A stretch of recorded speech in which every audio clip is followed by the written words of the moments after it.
بسم اللہ الرحمن الرحیم۔ شروع اللہ کا نام لے کر جو بڑا مہربان نہایت رحم والا ہے۔ إن عدة الشهور عند الله 12 شهرا في كتاب الله يوم خلق السماوات والأرض منها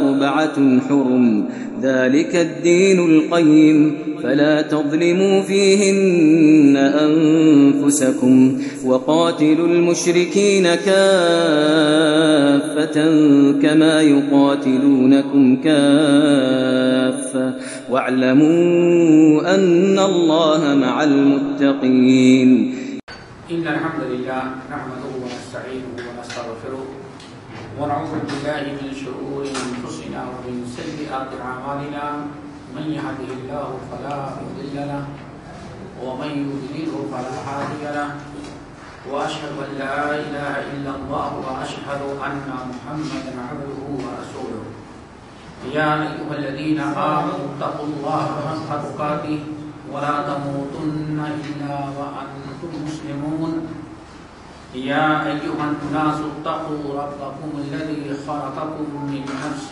واحدة وخلق منها زوجها وبث منهما رجالا كثيرا ونساء واتقوا الله الذي تساءلون به والأرحام إن الله كان عليكم رقيبا يا أيها الذين آمنوا اتقوا الله وقولوا قولا سديدا يصلح لكم أعمالكم ويغفر لكم ذنوبكم ومن يطع الله ورسوله فقد فاز فوزا عظيما أما بعد فإن خير الحديث كتاب الله وخير الهدي هدي محمد صلى الله عليه وسلم وشر الأمور محدثاتها وكل محدثة بدعة وكل بدعة ضلالة وكل ضلالة في النار فأعوذ بالله السميع العليم من الشيطان الرجيم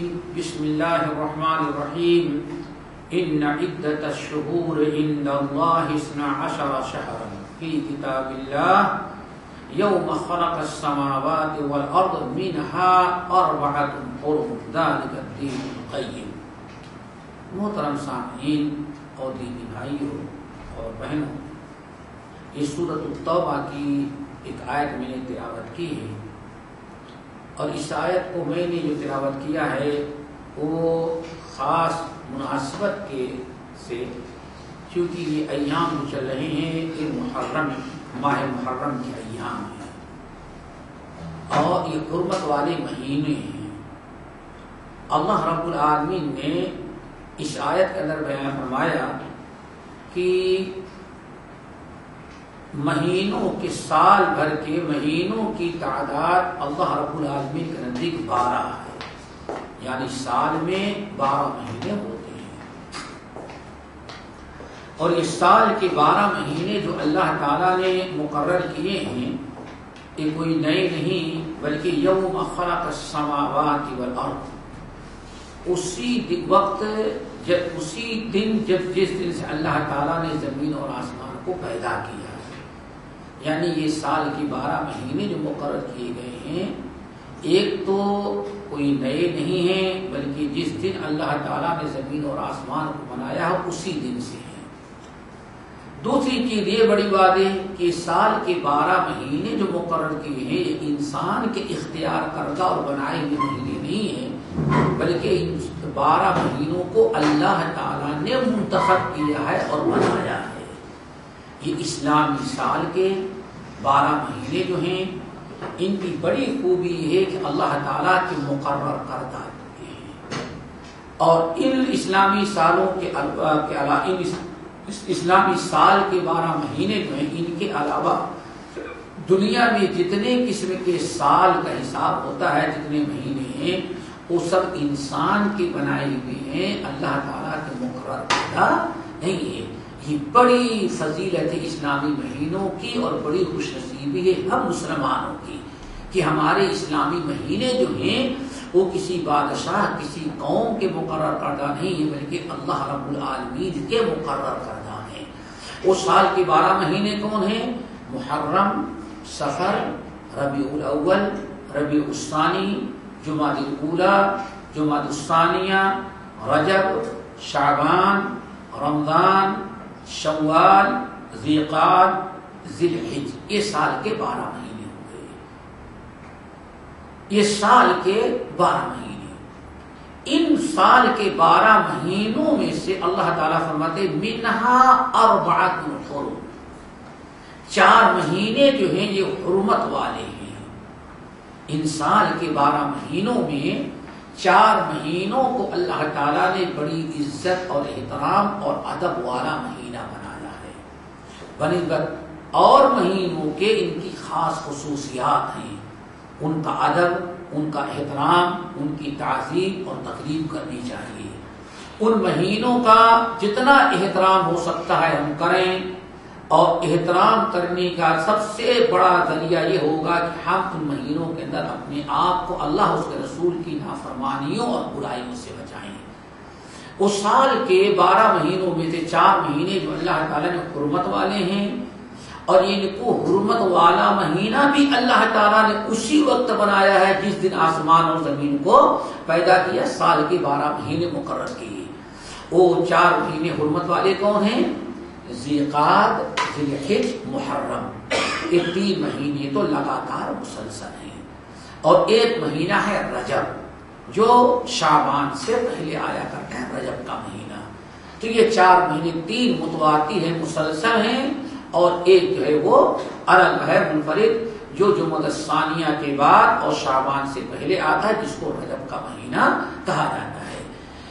بات آج جو عرض کرنی ہے وہ محرم کے متعلق کچھ، اور ان حرمت والے مہینوں میں، ان حرمت والے جو 4 مہینے ہیں، ان حرمت والے مہینوں میں بھی بہت ہی عظمت والا مہینہ اللہ تعالیٰ نے محرم کا مہینہ بنایا ہے۔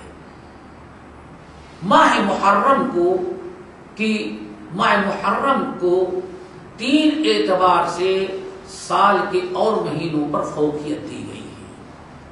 3 حیثیت سے، 3 اعتبار سے محرم کی بڑی فضیلت ہے۔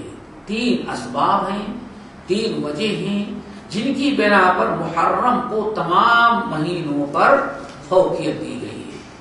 پہلی چیز تو یہ ہے، ابھی آپ نے سنا کہ اللہ تعالیٰ نے اس ماہ محرم کو حرمت والے 4 مہینوں میں سے ایک مہینہ مقرر کیا ہے، اور اس کی بڑی فضیلت بیان کی گئی ہے، جن میں سے ایک فضیلت یہ ہے جو سوائے امام بخاری کے تقریباً تمام کتب احادیث کے اندر موجود ہے۔ رسول اللہ صلی اللہ علیہ وسلم سے پوچھا گیا، اس حدیث سے پتہ چلتا ہے کہ محرم کے مہینے کی کتنی فضیلت، کتنا اونچا مقام اور مرتبہ ہے۔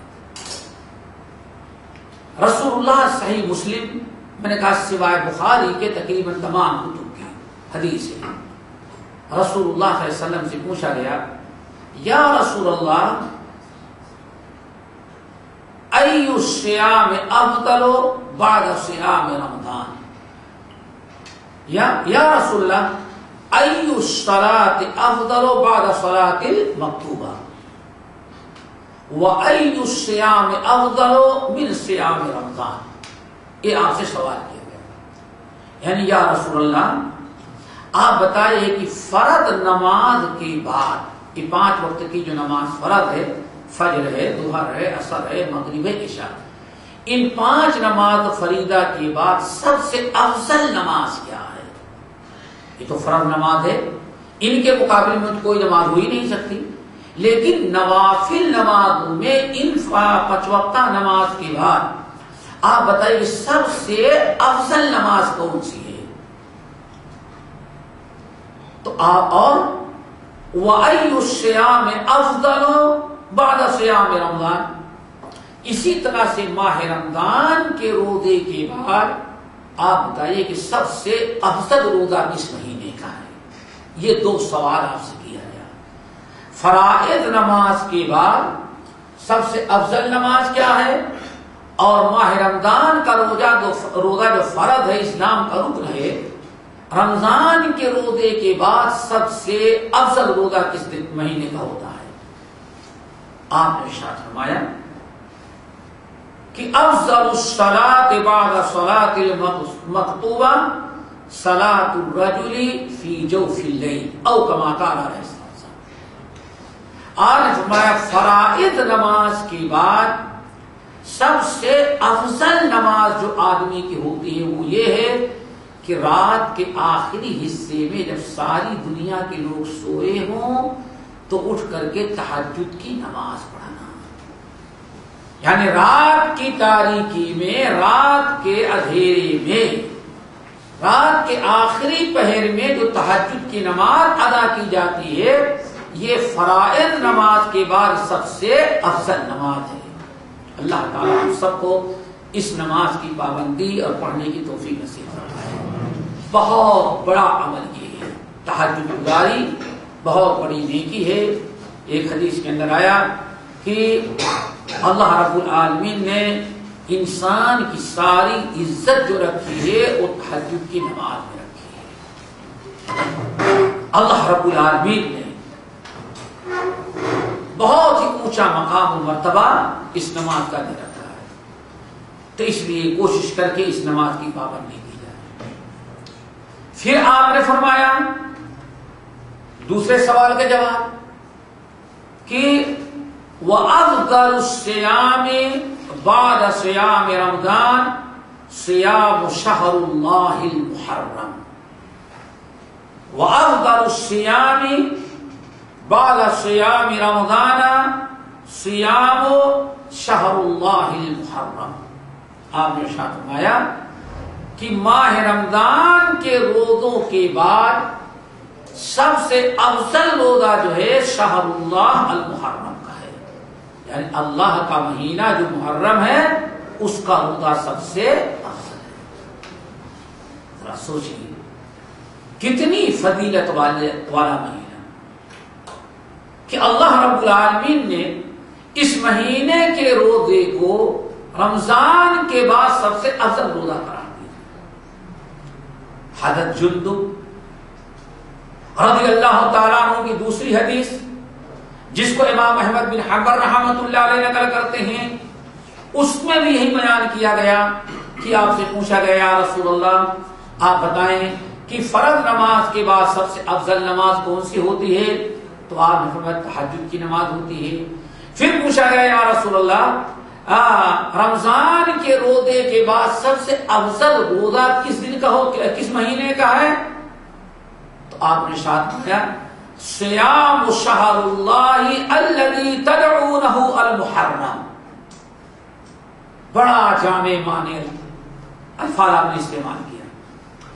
آپ نے فرمایا رمضان کے بعد سب سے افضل روزہ جو ہے شہر اللہ کا ہے۔ شہر اللہ، اللہ کا مہینہ، اس میں ماہ رمضان کی بڑی فضیلت بیان کی ہے۔ کیوں؟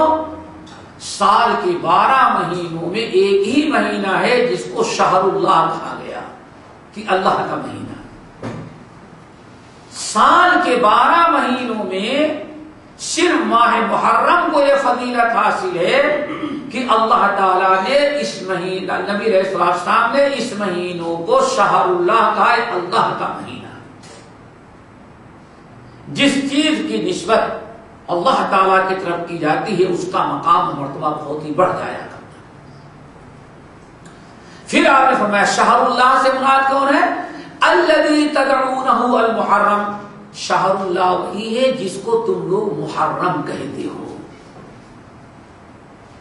امام ترمذی رحمت اللہ علیہ نے اپنی سنن میں اور دیگر محدثین نے نقل کیا، امیر المومنین علی بن ابی طالب رضی اللہ تعالیٰ عنہ کے پاس ایک شخص آیا اور کہا یا علی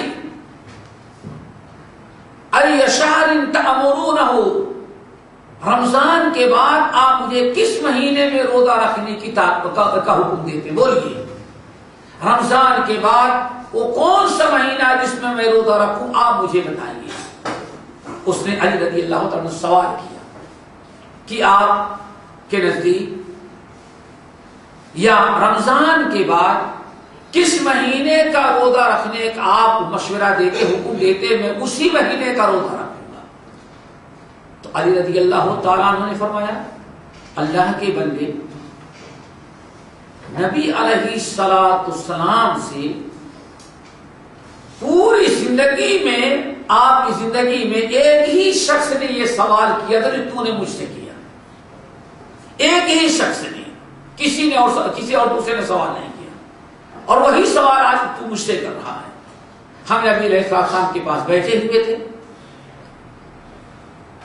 ایک شخص آیا اور بعین ہی وہی سوال کیا، اور میں سن رہا تھا جو تو نے سوال کیا کہ یا رسول اللہ، رمضان کے بعد، رمضان کے علاوہ آپ کس مہینے میں مجھے روزہ رکھنے کا حکم دیتے ہیں؟ تو نبی علیہ السلام نے ارشاد فرمایا کہ اگر رمضان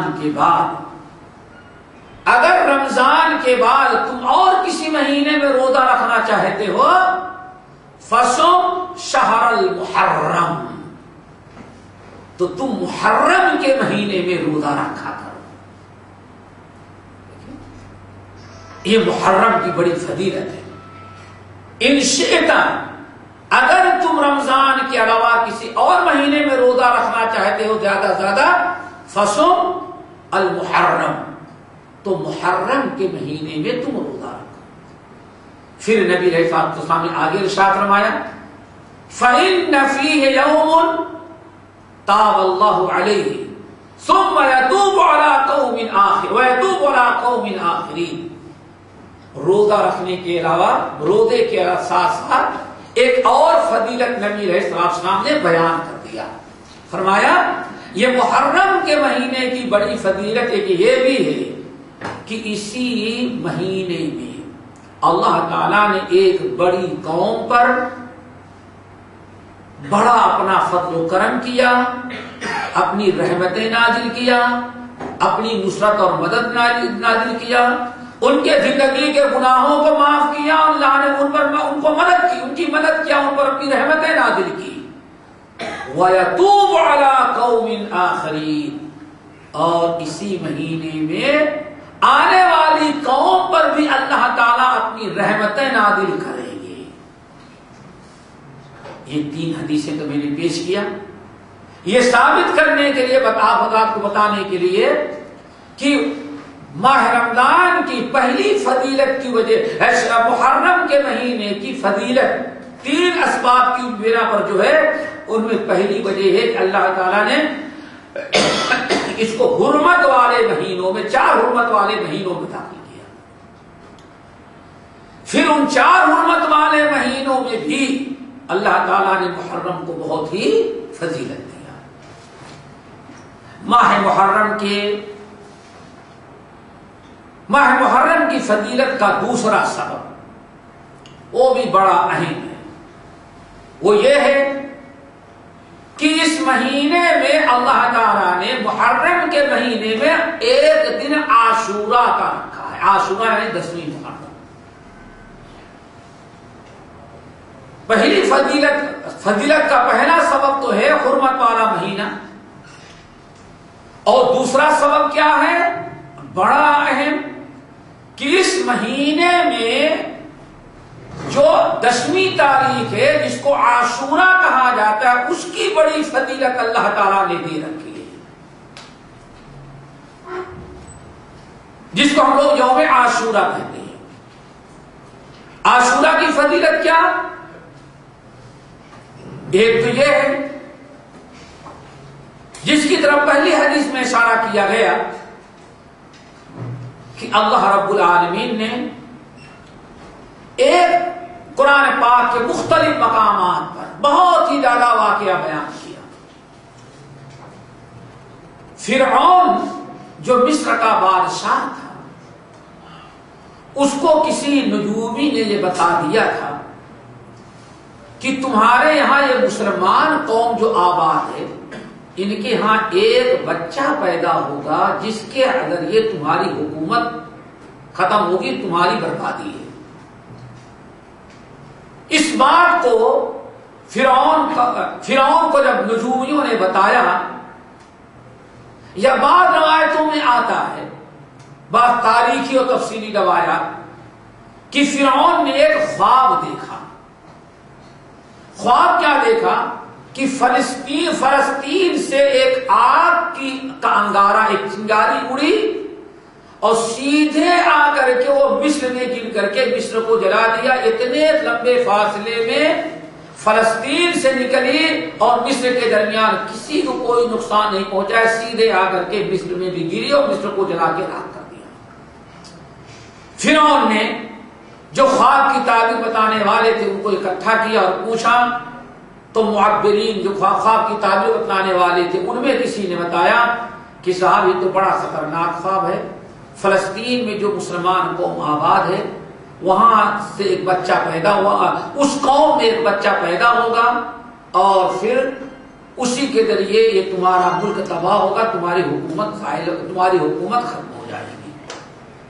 فرعون نے اس خطرے سے نپٹنے کے لیے فیصلہ یہ کیا کہ ٹھیک ہے، ہم مسلمانوں کے ہاں جتنے مسلمان ہمارے یہاں آباد ہیں ان کے یہاں جب لڑکا پیدا ہوگا تو ہم لڑکوں کو قتل کر دیں گے اور بچیاں پیدا ہوں گی تو ان کو باقی رکھیں گے، ہم کسی لڑکے کو زندہ ہی نہیں رہنے دیں گے تاکہ ہماری حکومت کو کوئی خطرہ نہیں۔ یہ سوچ کر کے مسلمانوں کے ہاں جتنے بچے پیدا ہوتے لڑکوں کو یذبحون ابناءهم ویستحیون نساءهم، بچیوں کو تو زندہ رکھتا تھا اور بچوں کو وہ قتل کر دیتا تھا۔ اللہ رب العالمین نے موسیٰ علیہ السلام کو رسول و پیغمبر بنا کر کے جب مدین سے واپس آ رہے تھے راستے میں رسالت و نبوت عطا کیا، اور پھر اللہ تعالیٰ نے حکم دیا کہ اے موسیٰ اذهب الى فرعون انه طغى، تم سیدھے فرعون کے پاس جاؤ، چونکہ فرعون بڑا سرکش ہو گیا ہے اور اپنے آپ کو انا ربکم الاعلی کہتا، اسے جا کر کے اسلام کی دعوت دو۔ موسیٰ علیہ السلام نے کہا الہ العالمین میں اکیلے جانے میں خطرہ محسوس کرتا ہوں، آپ بہتر یہ کہ ہمارے ساتھ ہمارے بھائی ہارون کو بھی بھیج دیں۔ اللہ نے فرمایا جاؤ، ہم نے تمہارے بھائی ہارون کو بھی نبی بنا کر کے تمہارے ساتھ ہم بھیج دیتے ہیں۔ موسیٰ علیہ السلام آئے دونوں بھائی اور فرعون کو اسلام کی دعوت دینا شروع کیا۔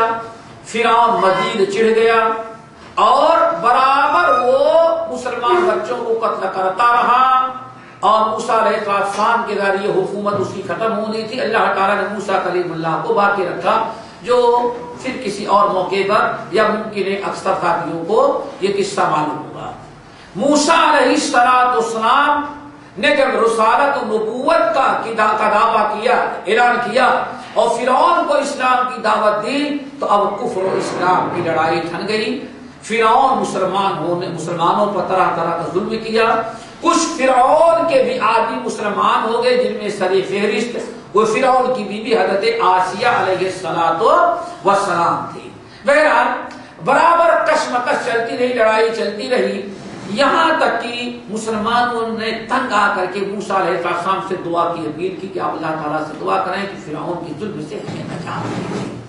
بہت بات آگے بڑھی لیکن فرعون باز نہ آیا تو اللہ تعالیٰ نے موسیٰ علیہ السلام کو حکم دے ان اسری بعبادی لیلا، اے موسیٰ اب ظلم کی انتہا ہو گئی ہے، آپ میرے ایمان والے بندوں کو لے لیں اور تمام مومن اپنا بندوں کو لے کر کے آپ راتوں رات مصر سے نکل کر کے فلسطین کی طرف جائیں، اپنے آبائی وطن کی طرف جائیں۔ حضرت موسیٰ علیہ السلام اپنے تمام ساتھیوں کو لے کر کے رات میں نکلے کہ ہجرت کر جائیں، لیکن سامنے جب آگے بڑھے تو سامنے دریا آ گیا اور اب دریا کے سے پار ہونے کا کوئی راستہ نہیں تھا۔ موسیٰ علیہ السلام اللہ تعالیٰ کی رحمت پر امید لگائے اور کوئی راستہ نکل جائے، سبیل پیدا ہو جائے، انتظار میں کھڑے ہو گئے۔ صبح فرعون جب اٹھے تو دیکھتے ہیں کہ آج سارے مسلمان غائب ہیں۔ فرعون کو پتا چل گیا کہ موسیٰ اپنے تمام مومن ایمان والے بھائیوں کو لے کر کے فرار ہو رہے ہیں۔ فرعون فوری طور پر اعلان کروایا. ارد گرد کے سارے چھوٹے چھوٹے راجا مہاراجا اور جو حکومتیں تھیں سارے لوگوں نے مل کر کے فرعون کے ساتھ موسیٰ علیہ السلام کا پیچھا کیا. موسیٰ علیہ السلام راستہ نہ ملنے کی بنا پر دریا کے کنارے انتظار کرتے ہوئے کھڑے تھے. فرعون جب قریب پہنچا تو موسیٰ علیہ فلما تراءى الجمعان قال اصحاب موسیٰ انا لمدرکون. جب دونوں جماعتیں آپس میں ایک دوسرے کے آمنے سامنے ہو گئی، موسیٰ علیہ السلام کے ساتھی ایمان والے جو تھے دیکھتے ہیں کہ فرعون سارا وہ بڑا سا لشکر لیے سامنے بالکل قریب پہنچ گیا ہے. اب بالکل آمنا سامنا ہے، مسلمانوں کے بچنے کا کوئی چانس نہیں، بھاگنے کا کوئی راستہ نہیں. اس لیے مسلمانوں نے پریشان ہو کر کہا موسیٰ انا لمدرکون، موسیٰ اب تو ہم پکڑ لیے کہ اب ہمارے لیے بچنے کا کوئی چانس نہیں ہے. اب تو فرعونی اتنے بڑے لشکر کے ساتھ آئے، سب کو پکڑیں گے اور سب کو مار ڈالیں گے، ذبح کر ڈالیں گے. لیکن موسیٰ علیہ السلام جو اللہ تعالیٰ کے حکم سے نکلے تھے اپنی قوم کو اطمینان دلایا، کلا ان معی ربی سیہدین، ہرگز نہیں فرعون تمہارا کچھ نہیں بگاڑ سکتا. کیوں؟ کلا ہرگز نہیں، فرعون سے کوئی خوف نہ کرو. کیوں؟ ان معی ربی سیہدین، ہمارا رب ہمارے ساتھ ہے، القریب اللہ تعالیٰ ہماری رہنمائی کرے گا، ہمیں بچنے کا کوئی راستہ پیدا کرے گا. فرعون بڑے ہی جاہو جلال غصے میں قریب آ رہا ہے. جب بالکل قریب پہنچا تو اللہ تعالیٰ نے موسیٰ علیہ السلام کو حکم دے اضرب بعصاک البحر، اے موسیٰ یہ ٹھاٹھ مارتا جو دریا بہ رہا ہے اس دریا پر اپنی لاٹھی زور سے مارو. موسیٰ علیہ السلام حکم پاتے ہی اپنی لاٹھی کو بہتے ہوئے دریا پر مارا. اللہ تعالیٰ فرماتے فانفلق فکان کل فرق کالطود العظیم، کھینچ کر کے لاٹھی ماری، لاٹھی پڑتے ہی دونوں طرف سے پانی پھٹ گیا، جم گیا اور بیچ میں بہترین قسم کا راستہ بن گیا. اللہ تعالیٰ فرماتے ہیں وہ جو پہاڑ پانی دونوں جم گئے اس طرح سے جم گئے کہ معلوم پڑتا ہے دو پہاڑوں کے درمیان یہ راستہ بنا ہوا ہے، پانی کی دیوار بھی نہیں معلوم پڑتی تھی. اور بعض صحابہ کرام نے یہاں تک نقل کیا کہ اس قدر وہ بہترین راستہ بن گیا تھا کہ مسلمان جب گئے ہیں تو کسی مسلمان کے پیر میں کیچڑ بھی نہیں لگا. اتنا بہترین عالیشان اللہ نے راستہ بنایا. سارے مسلمان باہر نکل گئے. موسیٰ علیہ السلام تو انتظار کر رہے تھے رات سے، اور فرعون جو اللہ تعالیٰ کا دشمن یہ پہنچا تو اس لیے بالکل راستہ بنایا مل گیا. اس ظالم کو انتظار کرنے کی بھی ضرورت نہیں تھی، فوراً اپنا پورا لشکر اس کے اندر ڈالے. کیوں؟ اس کے اندر راستہ ملا ہوا تھا. جب سارے لشکر کو لے کے گھس گیا تو نکلنے کے پہلے اللہ تعالیٰ فرماتے ہیں دونوں طرف سے پانی کو ہم ملا دیا. اللہ تعالیٰ سمجھ رہا دیکھو فرعون کہاں تھا، ہلاکت کا وقت آیا تو ہم کیسے گھسیٹ کر کے اس کی قوم کو یہاں لے کر کے آ گئے. جس فوج پر بڑا بھروسہ کر رکھا تھا ہمارے پاس ایسی فوج ہے، اللہ تعالیٰ کا نظام دیکھو سارے فوجیوں کو پہلے گھسا دیا تاکہ کوئی فوجی بچے ہی.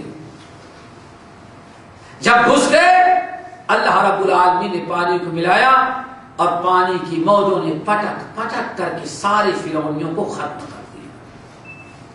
فرعون بہت چیخا، بہت چلایا، ایمان لانے لگا. اللہ تعالیٰ بات سمجھ میں آ گئی یہ مسلمان جس پر ایمان رکھتے ہیں اسی اللہ کو پھر بھی ایمان رکھتا، اللہ تعالیٰ میرا ایمان قبول کر لے. اللہ رب العالمین الآن وقد عصیت قبل، اب تجھے ایمان سنا، اب ایمان لانا چاہتا ہے، اس سے پہلے تو نے بڑی نافرمانی کیا ہے. اور اسلام ایک زمانے تک تجھے موسیٰ کلیم اللہ اسلام کی طرف بلاتے رہے، لیکن آج موت دیکھ رہا ہے تو موت کو دیکھ لینے کے بعد ایمان لاتا ہے، اب تیرا ایمان قابل قبول نہیں ہے۔ الیوم ننجیک ببدنک لتکون لمن خلفک آیہ، آج تجھے غرق کریں گے اور غرق کرنے کے بعد تیری لاش کو بچائیں گے تاکہ آئندہ آنے والی نسل کے لیے عبرت و نصیحت بن جائے۔ اللہ رب العالمین فرعون اور اس کی پوری قوم کو غرق کر دیا۔ موسیٰ علیہ السلام اپنے تمام ایمان والے ساتھیوں کو دریا کے باہر لے کر کے نکلے اور فرعون اور دشمن کے غرق ہونے کا برا انجام اپنی آنکھوں سے مسلمانوں نے دیکھا۔ یہ عاشورے کا دن تھا، محرم کا مہینہ تھا اور یہ عاشورے کا دن تھا۔ فصام موسیٰ شکرا للہ، تو موسیٰ علیہ السلام کے لیے خوشی کا بہت بڑا دن تھا، مسلمانوں کے لیے بہت ہی فرحت اور مسرت کا یہ دن تھا۔ موسیٰ علیہ السلام نے اللہ تعالیٰ کا شکر ادا کرتے ہوئے، خوشی کا اظہار کرتے ہوئے، شکر گزاری کے طور پر عاشورے کا روزہ رکھا۔ محرم کے 10 تاریخ جس کو عاشورہ کہا جاتا، عاشورے کا روزہ رکھا۔ موسیٰ علیہ السلام نے رکھا، ہمیشہ رکھتے رہے۔ اس کے بعد جتنے انبیاء آئے دنیا میں، حضرت عیسیٰ اور دیگر انبیاء جو موسیٰ علیہ السلام کے پاس نبی آئے، تمام انبیاء علیہ السلام نے عاشورے کا یعنی محرم کی 10 تاریخ عاشورے کا روزہ موسیٰ علیہ السلام کی اتباع میں رکھا۔ آخری نبی محمد صلی اللہ علیہ وسلم بھی جب مدینہ طیبہ ہجرت کر کے آئے تو آپ ایک مرتبہ راستہ پکڑ کے گزر رہے تھے، یہودیوں کا ایک بڑا گروہ وہاں موجود تھا، یہودیوں سے گفتگو ہوئی تو پتا چلا کہ یہودی روزے سے ہیں۔ آپ نے پوچھا یا معاشر الیہود ما ھذا اليوم الذی تصومونہ، یہ تم لوگ آج کیوں روزہ رکھتے ہو، کون سا دن ہے یہ؟ تو یہودیوں نے کہا ھذا یوم عظیم، آپ نہیں جانتے آج یہ دن محرم کا مہینہ ہے، یہ عاشورے کا دن ہے، ھذا یوم عظیم، یہ ہمارے لیے بہت ہی عظمت والا دن ہے۔ قد نجا فیہ موسیٰ وقومہ وغرق فرعون وقومہ فصام موسیٰ شکرا للہ۔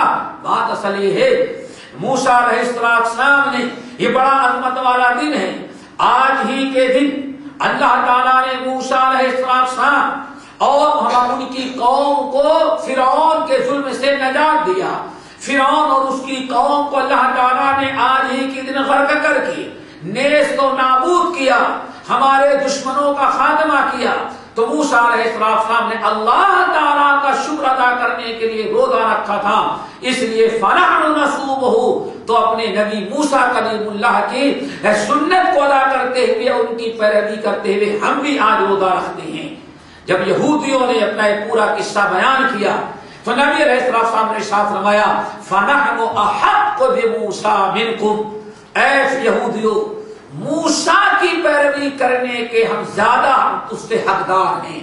تم تو موسیٰ کی سنت پر کیا عمل کرو گے، تم تو کفر و شرک کے اندر مبتلا ہو۔ موسیٰ نبی تھے، ہمارے بھائی تھے، اس لیے موسیٰ کی اتباع کے زیادہ ہم حقدار ہیں۔ موسیٰ علیہ السلام کی اتباع میں نبی علیہ السلام نے روزہ رکھا، وَأَمَرَ النَّاسَ بِصِيَامِهِ، اور آپ نے تمام مسلمانوں کو عاشورے کا روزہ رکھنے کا حکم دیا۔ اور صحیح بخاری کی روایت کے مطابق آپ نے عاشورے کا روزہ، جب تک ماہ رمضان کا روزہ فرض نہیں تھا تب تک آپ نے عاشورے کا روزہ مسلمانوں پر فرض قرار دے رکھا تھا۔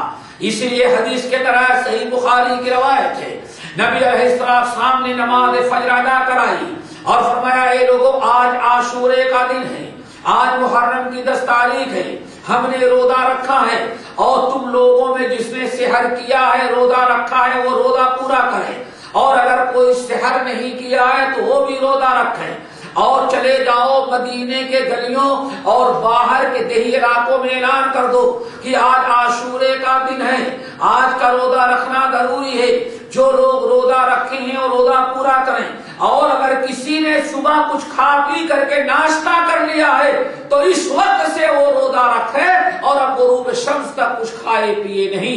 جب ماہ رمضان کا روزہ فرض قرار دے دیا تو نبی علیہ السلام نے فرمایا اب ماہ رمضان کا روزہ فرض ہو گیا ہے، عاشورے کا روزہ رکھنا مستحب ہے، جو رکھے گا بہت اچھا عمل کیا اور جس نے چھوڑ دیا اس کو کوئی گناہ نہیں ہے۔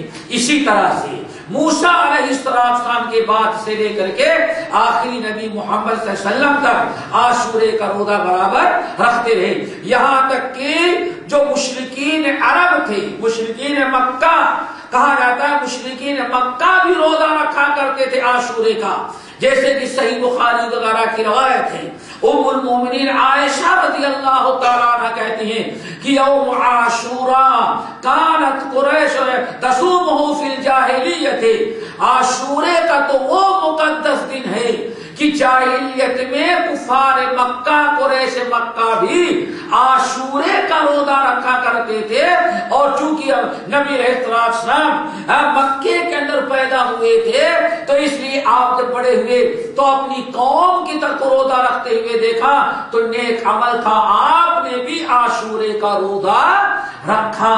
تو اس لیے میرے بھائیوں یہ دوسری فضیلت ہے عاشورے کی کہ اللہ ماہ محرم کی کہ اللہ تعالیٰ نے محرم کے مہینے میں ایک دن رکھا ہے عاشورے کا دن، جو ہمارے لیے بہت ہی خوشی کا دن ہے۔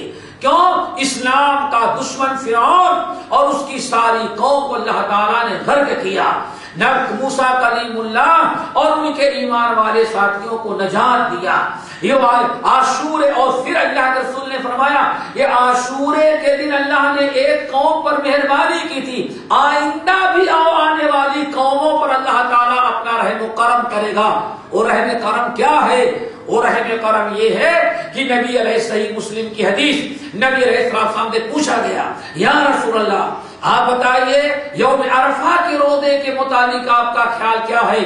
آپ نے ارشاد فرمایا تو کفر السنۃ الماضیۃ والآتیہ، اگر کسی نے یوم عرفہ کا روزہ رکھا تو اللہ تعالیٰ اس کے 2 سال کے گناہ معاف کر دیتے ہیں، ایک سال گزشتہ اور دوسرے سال آئندہ۔ پوچھا گیا یا رسول اللہ یوم عاشوراء، آپ عاشورے کے روزے کے متعلق بتائیں کیا خیال ہے آپ کا؟ تو آپ نے ارشاد فرمایا عاشورے کا جو انسان ایک دن کا روزہ رکھے گا اللہ تعالیٰ اس کے پچھلے پورے 1 سال کے گناہوں کو معاف کر دے گا۔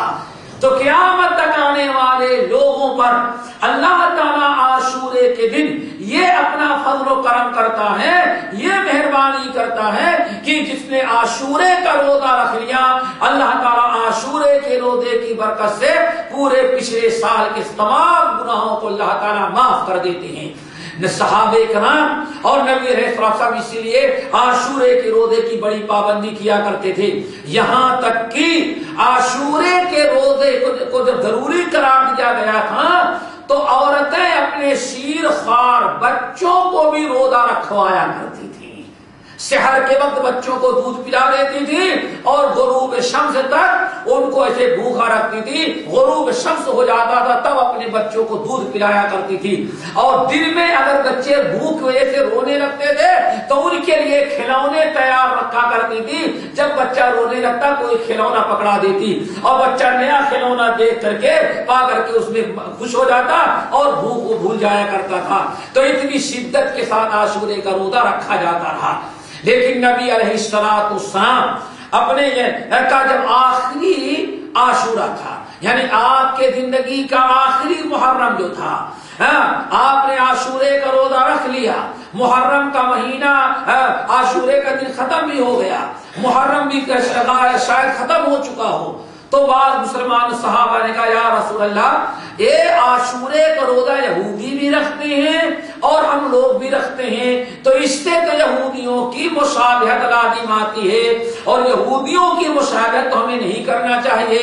نبی علیہ السلام اس موقع پر ارشاد فرمایا بالکل بجا کہہ رہے ہو کہ یہودیوں کی مشابہت نہیں کرنا چاہیے، لئن عشت لأصومن التاسع، اس لیے ان سال تو عاشورہ گزر گیا ہے، اب آئندہ سال اگر ہم زندہ رہیں گے تو 9 ذی الحجہ کا بھی روزہ رکھیں گے، لئن عشت لأصومن التاسع، اگر ہم زندہ رہ گئے تو آئندہ سال 9 محرم کا بھی روزہ رکھیں گے، لیکن اگلا محرم آنے کے پہلے پہلے نبی علیہ السلام دنیا سے جا چکے، اس لیے بہتر یہ ہے کہ عاشورے کا ایک روزہ نہ رکھا جائے، بلکہ بہتر ہے کہ 9 اور 10 2 دن کا روزہ رکھا جائے، تاکہ عاشورے کی بھی فضیلت مل جائے اور یہودیوں کی مخالفت کا بھی اجر و ثواب مل جائے، اور ایک کے بجائے ہمارے 2 روزے نفل ہو جائیں گے۔ اور بعض روایتوں میں سے پتہ چلتا ہے اگر عاشورے کا اگر ہم 9 کا نہ رکھ سکیں، 11 کا 10 اور 11 کا رکھ لیں، جب بھی انشاءاللہ کوئی مدا کا کوئی حرج نہیں ہے۔ یہ دوسری وجہ ہے محرم کی فضیلت اور امت مسلمہ کے نزدیک اسلام میں جو محرم کا بڑا اونچا مقام و مرتبہ ہے، یہ دوسری وجہ ہے۔ تیسری وجہ یا تیسرا سبب جس کی وجہ سے محرم کو بڑی بڑی فضیلت حاصل ہے، وہ یہ ہے کہ عمر فاروق رضی اللہ تعالی عنہ کے دور خلافت سے، عمر فاروق رضی اللہ تعالی عنہ کے دور خلافت سے سن 17 سے، یعنی ہجرت کے ٹھیک 17 سال کے بعد سے لے کر کے قیامت تک کے لیے اسلامی سال کا پہلا مہینہ محرم مقرر کر دیا گیا۔ ہمارا اسلامی سال جو شروع ہوتا ہے، نیا سال، وہ محرم سے شروع ہوتا ہے، اس لیے پہلا مہینہ ہمارا جو ہوتا ہے محرم ہوتا ہے، اور 12واں مہینہ جو ہوتا ہے وہ ذی الحجہ کا ہوا کرتا ہے۔ محرم سے شروع کریں گے تو محرم، صفر، ربیع الاول، ربیع الثانی، جمادی الاولی، جمادی الثانیہ، رجب، شعبان، رمضان، شوال، ذی القعدہ، یہ ذی الحجہ۔ جس مہینے میں حج ہم کرتے ہیں وہ ہمارا 12 سال کا 12واں مہینہ، آخری مہینہ ہے۔ اس کے بعد ہمارا نیا سال شروع ہو جاتا ہے محرم، یہ ہمارا محرم کی پہلی تاریخ ہمارے اسلامی سال کا پہلا دن ہوتا ہے، اور محرم کا مہینہ اسلامی سال کا پہلا مہینہ ہوتا ہے۔ یہ ہمیں یاد رکھنا چاہیے، کیوں؟ ہمارے جتنے اسلامی احکام ہیں وہ اسلامی مہینوں سے منسلک ہیں، یہ انگریزی مہینوں سے ہمارا کوئی تعلق نہیں ہے۔ لیکن آج مسلمان اپنے مہینوں سے زیادہ غیروں کے مہینے کو یاد رکھتا ہے۔ آج 95% مسلمانوں کو شاید رمضان کے سال کے 12 مہینوں کے نام بھی معلوم نہیں ہوتے، اس لیے بہت بڑا نقصان اور خسارہ ہے۔ ہمارے اسلامی مہینوں کے نام اور تاریخ کا یاد رکھنا یہ فرض کفایہ ہے۔ کیوں؟ اگر ہمیں تاریخ اور مہینہ نہ یاد ہو تو نہ روزہ ہمارا درست ہو پائے گا، نہ حج ہمارا ہو پائے گا۔ کیوں؟ ہمارا سارا اسلامی نظام جو ہے، عبادات کا سارا تعلق اللہ تعالیٰ نے اسلامی تاریخ سے رکھا ہے۔ اس کی ایک مثال دیتے ہیں، مثال کے طور پر ابھی کتنے بجے ہیں؟ آج کون سی تاریخ ہے؟ انگریزی بتاؤ۔ آج 9 تاریخ، 9 تاریخ ہو گئی نا، آج 9 تاریخ ہے۔ اگر کسی کے ہاں اس وقت بچہ پیدا ہو جو 10:30 بجے ہیں، تو انگریزی حساب سے 7واں دن کون سے بنے گا؟ آج 9 ہے نا، آج کون سا دن ہے؟ جمعرات، تو 7واں دن کب ملے گا؟ بنے گا بدھ کا دن۔ ہاں، عقیقہ کس دن ہونا چاہیے؟ 7ویں دن۔ 7واں دن کب پورا ہوگا؟ بدھ جانتے ہیں آپ لوگ، یوم الاربعاء بھائی۔ ہاں ٹھیک ہے نا، لیکن یہ ناجائز ہو گیا، ناجائز ہے۔ کیوں ناجائز ہے؟ آپ نے خنزیر خوروں کا مہینہ اپنا لیا، میلادی اپنا لیا۔ اسلامی طور طریقے کے مطابق یہ آج کون سی تاریخ ہے؟ سورج غروب ہوتے ہی 4 شروع ہو گئی، اور انگریزی تاریخ کب بدلے گی؟ پاگلوں نے وقت مقرر کیا تو پاگل قوم کا سمجھ گئے نا؟ دن میں ٹائم بھی مقرر کیا تو کون سا؟ پاگل قوم کا، جس کے 12 بجتے رہتے ہیں. سمجھ گئے میرے بھائیو؟ ارے یہ 12 بجے ان کا 12 دن بدلتا ہے، لیکن ہمارا اسلامی دن اصل مغرب کھلا، سورج غروب ہونے کے بعد ہماری تاریخ بدل گئی. اب آپ بتائیں عقیقہ اسلامی تاریخ سے رکھا جائے گا کہ انگریزی تاریخ سے؟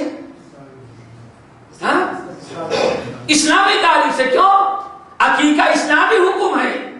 جتنے اسلامی احکام ہیں سب کا تعلق اس سے ہے. وَيَسْأَلُونَكَ عَنِ الْأَهِلَّةِ قُلْ هِيَ مَوَاقِيتُ لِلْحَجِّ. لوگ آپ سے پوچھتے ہیں چاند کیوں؟ ارے کہو اسی چاند سے تمہارے حج کے ایام مقرر ہوتے ہیں. سارا اسلامی نظام کس سے ہے میرے بھائیو؟ لیکن ہم مسلمان ملک میں رہ کر کے بھی ہمارا کوئی نظام اسلامی تاریخ اور اسلامی مہینے صرف سوائے سعودیہ کے، ورنہ ہر جگہ کیا ہے وہ ہم غیروں کے طور طریقے کو اپناتے ہیں. اللہ اکبر. اسلامی قانون کے شریعت کے مطابق اگر بچہ اس وقت پیدا ہوا تو وہ بچہ جمعرات کا سمجھا جائے گا. کب کا سمجھا جائے گا؟ جمعرات کا. اور غیر اسلامی تاریخ کے حساب سے بچہ کب کا سمجھا جائے گا؟ بدھ کا سمجھا جائے گا. کس کا سمجھا گے؟ بدھ کا. اب بدھ کا حساب لگائیں گے تو عقیقہ منگل کو ہونا چاہیے، میلادی تاریخ کا اعتبار کریں گے. اور اگر آج اسلامی تاریخ رکھیں گے تو اسلامی تاریخ بدل گئی. آج کون سا دن ہے؟ ہاں جمعہ ہے. آج جمعہ ہو گیا، جمعہ ہو گیا. کیوں؟ تاریخ بدل گئی. اب عقیقہ کب ہونا چاہیے؟ جمعرات کا. سمجھ گئے نا؟ اور غیر اسلامی تاریخ وہ جمعہ کا نہیں بلکہ کس دن کا؟ جمعرات کا سمجھا جائے گا. عقیقہ کس دن وہ کرے گا تو غیر شرعی ہو جائے گا. جتنے اسلامی تاریخ احکام ہیں اسی لیے کہا جاتا ہے اسلامی تاریخ کا یاد رکھنا اور اسلامی مہینوں کا یاد رکھنا یہ فرض کفایہ ہے. کیوں؟ اگر سارے لوگ اسلامی تاریخ کو نظر انداز کر دیں، بھلا دیں، تو اس کا مطلب ہے کہ اسلامی سارے نظام احکام جو ہے درہم برہم ہو جائے گے. حج کا مہینہ کب آپ مقرر کریں گے؟ کس دن یوم عرفہ منائیں گے؟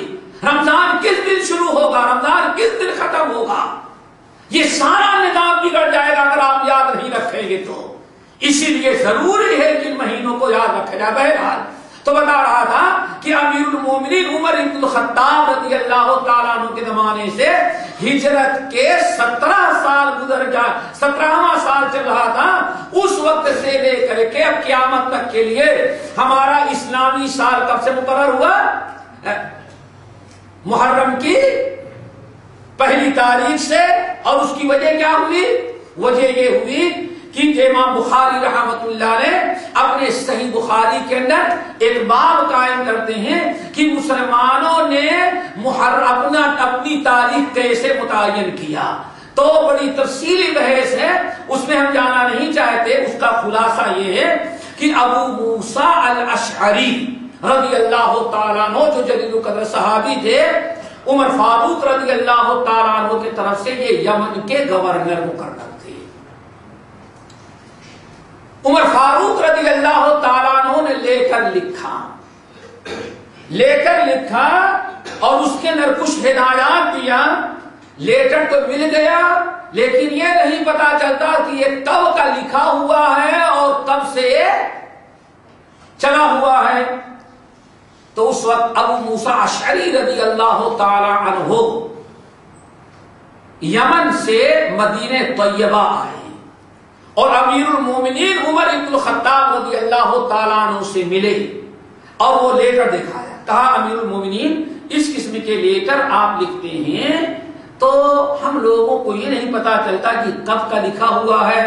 جو کچھ کرنے کا حکم دے رہے ہیں وہ تاریخ گزر گئی ہے کہ نہیں گزر گئی ہے، آنے والی ہے، کب سے نافذ کرے پتا نہیں چلتا. تو کہا کیا کرنا چاہیے؟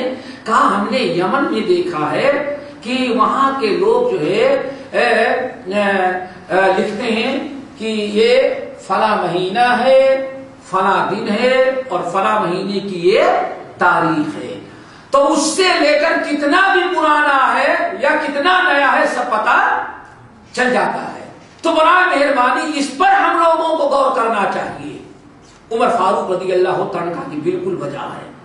بعض واقع میں جیسے ابو موسیٰ اشعری نے کہا، ایسے ہی حضرت علی بن ابی طالب بھی کھڑے ہو گئے، حضرت اعلیٰ بن امیہ تھے اور صحابہ کرام کھڑے ہو گئے۔ امیر المومنین بالکل ہمیں اپنی کوئی تاریخ متعین کرنی چاہیے اور اس حساب سے لے کر لکھا جائے تاکہ پتہ چل جائے کہ لے کر کب یہ تحریر کب کی ہے اور یہ حکم نامہ کب صادر کیا جائے۔ تو مسجد نبوی کے اندر میٹنگ بیٹھی، سارے لوگ بیٹھے، تو یہ ہوا کہ بھائی کیسے مقرر کیا جائے۔ تو کچھ لوگوں نے کہا کہ نبی علیہ السلام کی پیدائش تھی، اس کی وجہ کیا ہے، جو تاریخ سب سے زیادہ رائج تھی عیسائیوں کی اس کو میلادی کہتی ہے، یعنی حضرت عیسیٰ علیہ السلام کی ولادت سے۔ تو عمر فاروق نے کہا نبی علیہ السلام کی ولادت والا سن سال مہینہ نہیں معلوم ہے، کیسے رکھو گے، اس چھوڑو اس کو۔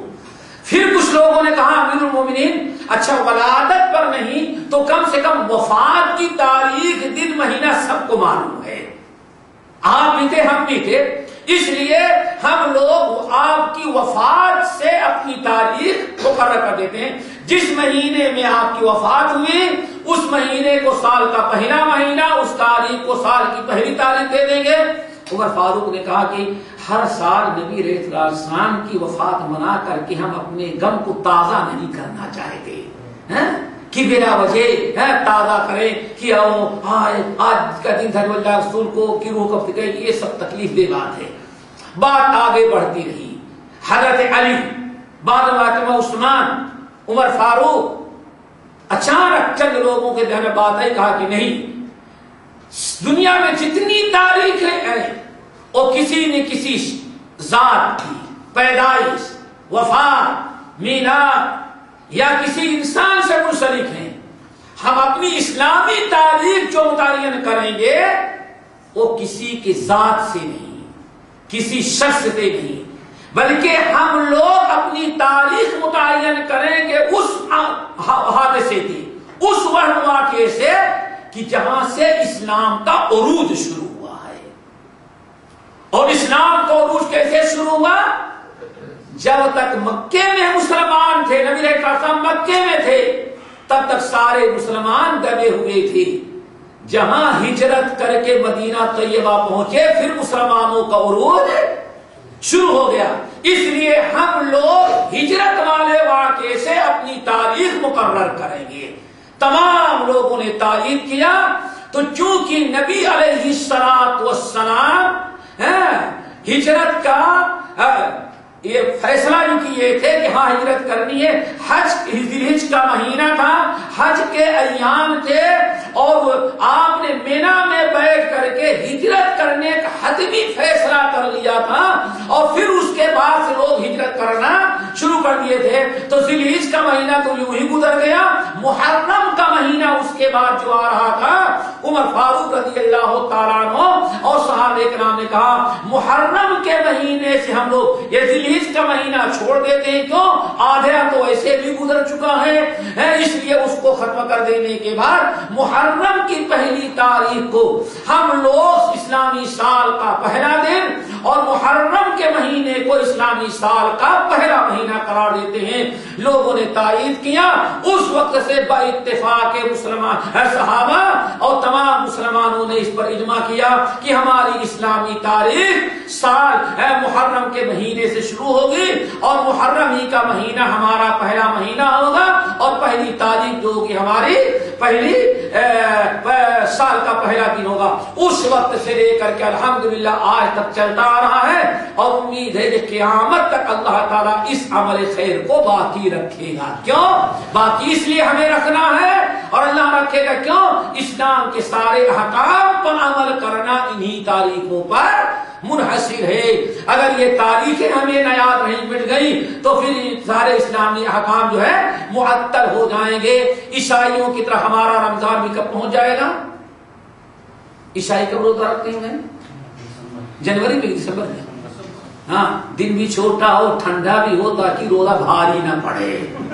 ہاں بے ایمانوں نے رکھا تو اس طرح اپنی مرضی سے، لیکن نہیں، رمضان میں رکھنا ہے. رمضان کو اللہ تعالیٰ نے مقرر کیا ہے، رمضان ہی کے مہینے میں، چاہے سردی ہو یا گرمی ہو، سمجھ گئے نا، دن چھوٹا ہو یا بڑا ہو، ہمیں رمضان کا حصہ اعتبار کرنا پڑے گا. اس طرح سے ہمارے پورے اسلامی احکام متعین ہو گئے. بہرحال کہنے کا مطلب یہ 3 اسباب ہیں جن کی بنا پر ماہ محرم کو ایسی خصوصیت حاصل ہے اسلام میں جو کسی اور مہینے کو حاصل نہیں. پہلا سبب ہے حرمت والا مہینہ ہونا، حرمت والے مہینوں میں سے ہے. نمبر 2، اس مہینے میں اللہ تعالیٰ نے عاشورے کا دن رکھا ہے. نمبر 3، یہ اسلامی سال کا پہلا مہینہ ہے. اب ایک سوال آپ لوگوں سے ہے، چلو بھائی حرمت والا 4 اتنے لوگ بیٹھے ہوئے ہیں، حرمت والے مہینے خوشی کے ہیں کہ غمی کے ہیں بھائی؟ حرمت والے مہینے میں ایک تو چلو ذیقعد ہے، ذیقعد میں آدمی حاجی صاحب حج کے لیے جاتے ہیں. دوسرا مہینہ ذوالحج کا ہے، ماشاءاللہ حج کرتے ہیں. کیا خیال ہے، غمی کا مہینہ ہے، ماتم کا مہینہ ہے، کون سا مہینہ ہے؟ ہاں چلو پھر ذرا بتائیں، اسلامی سال کا پہلا مہینہ ہے، کیا خیال ہے بھائی؟ ارے بھائی چلو ہمارے کم سے کم 1 جنوری تو آ رہی ہے، ختم ہو ابھی آ رہی ہے. پھر دیکھیں کتنی خوشی مناتی ہے، پی لو کتنی ہیپی ہے، کیا کہتے ہیں، چھوڑو نا. تو کب آپ کو خوشی ہے کہ نہیں؟ نمبر 3، میرے بھائی ذرا بتاؤ، موسیٰ علیہ السلام کو اللہ تعالیٰ نے نجات دیا، سارے مسلمان قوم کو بچایا اور فرعون اور ظالم قوم کو غرق کیا، نیست و نابود کیا. یہ غم کا چلو ساری چیزیں خوشی کی تو مسلمانوں کے یہاں یہ مہینہ ماتم والا مہینہ کب سے ہو گیا؟ پھر یہ مسلمان کیوں افسوس کرتا نہیں شادی نہیں کریں گے، کالا ہی کپڑا پہنیں گے؟ میرے بھائی یہ ان بددین قوموں کا طریقہ ہے. اسلام جو ہے محرم خیر و برکت کا مہینہ ہے، نحوست کا مہینہ نہیں ہے. ذرا سوچو، اللہ کے رسول کا زمانہ آ گیا، موسیٰ علیہ السلام چلو، موسیٰ علیہ السلام سے لے کر کے نبی علیہ السلام سے لے کر کے اللہ اکبر حضرت امیر معاویہ تھا. اسلام میں تو غم کا مہینہ کبھی نہیں تھا، تو کربلا میں اگر حسین شہید کر دیے تو پورا اسلام ہی میں نے بدل دیا کہ سارے خوشی کا مہینہ ہم نے کیا بنا دیا، غم کا مہینہ. یہ وہ قوم بناتی ہے جو صحابہ کو مسلمان نہیں سمجھتی. یہ اس قوم کا کردار ہے جو کہتے ہیں قرآن 40 پارے کا ہے. یہ اس قوم کا کردار ہے جو آپ کو ہندوؤں سے بدتر سمجھتی ہے. ہم اس کے عقیدے کو اپنا کر کے ہم بھی کہیں نہیں، محرم جو ہے غم کا مہینہ ہے، ماتم کا مہینہ ہے، افسوس کا مہینہ ہے. میرے بھائی ہم آپ سے پوچھتے ہیں، عید خوشی کا مہینہ ہے کہ نہیں مہینہ ہے؟ ہاں عراق کے صدر صدام کو کس دن سولی پر لٹکایا گیا تو کیا کہنا کہ نہیں بھائی ہمارے ایک مسلمان صدر کو لٹکایا گیا اس لیے عید الاضحیٰ یہ غم کا مہینہ ہو گیا. صحیح ہے کہ غلط ہے؟ ہاں غلط ہے. کسی کے وفات، کسی کے شہادت، کسی کے موت، کسی کی ولادت سے اسلامی احکام نہیں بدلتے. جمعے ہی کا دن مقدس دن ہوگا آپ کا. اگر جمعے کے دن کوئی کسی مسلمان ملک میں زلزلہ آ گیا، لاکھوں مسلمان اگر دنیا سے چلے جائے تو کیا جمعہ کا دن منحوس دن ہو جائے گا؟ نہیں. افسوس ہوگا کہ اتنے مسلمانوں پر عذاب آ گیا، سب کچھ کرنا پڑے گا، لیکن جمعے کو نحوست والا دن نہیں سمجھا جائے گا. وہ جمعہ جو ہے ہفتے والی عید کا دن ہے تو عید ہی کا دن ہوگا. تو محرم بھی جب خوشی کا دن ہے تو ایک حادثے کربلا سے ہو جانے کی بنا پر اسلام کو نہیں بدلا جائے گا. وہ اتفاقی واقعہ ہو گیا تھا، اس کی وجہ سے دنیا کے تمام مسلمانوں کو اس وقت بھی غم تھا. حضرت حسین رضی اللہ تعالیٰ عنہ کی شہادت کا کسی کو اگر حسین کی شہادت پر خوشی ہو تو سب لوگ منافق ہے، وہ منافق ہوگا. مومن کو کبھی شہادت حسین پر خوشی ہو ہی نہیں سکتی. لیکن کیا ہے اللہ رسول فرمایا 3 دن سے زیادہ کسی کی شہادت اور وفات پر غم کا اظہار کرنا، ماتم کرنا جائز نہیں ہے۔ یہ اتنا زمانہ گزر گیا، محرم ایسا ہی مظلوم مہینہ منحوس ہو گیا، شادی نہیں کر سکتے، منگنی نہیں ہو سکتی، کاروبار نہیں شروع کر سکتے ہیں، کوئی خوشی کا کام نہیں ہو سکتا، اور کپڑا بھی پہننا ہے تو کالا۔ یہ میرے بھائی سینہ پیٹنا یہ بات کا طریقہ ہے، اسلام سے ان کا کوئی واسطہ نہیں ہے۔ اللہ تعالیٰ ہم کی توفیق نصیب فرمائے۔ اقول قولی ھذا واستغفر اللہ من کل ذنب واتوب الیہ۔ سبحانک اللہم وبحمدک، اشہد ان لا الہ الا انت، استغفرک واتوب الیک۔